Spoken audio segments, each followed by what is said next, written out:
hozir bitta narsa bilan ulashmoqchiman. Biz har doim restoran milliy taomlar, o'zimizning o'zbek milliy ovqatlarimizni chiqargan paytimizda yengilliklar qilib, har xil ovqatlarni chiqarsa, doim bizani mijozlar qo'llab-quvvatlashadi. Baraka topinglar, omadinglarni bersin, Alloh rozi bo'lsin, shunaqa shirin zo'r ovqatlarni chiqarib debdi. Endi guruch kurmaysiz bo'lmaganda, bir xil negativ mijozlar ham bor. Ular har doim bizga negativ qarash bilan qilishadi. Masalan, bizning dardimiz ovqat bo'lib qoldi, faqat yeyish-ichish bo'lib qoldi deb gapirishadi.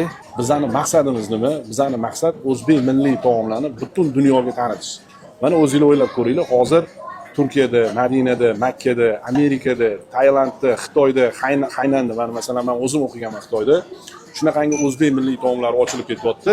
Mayli, Rossiyada azaldan bo'lgan, lekin bu davlatlarda bo'lmagan. Bizning ovqatlarimizni sevib iste'mol qilishyapti-da.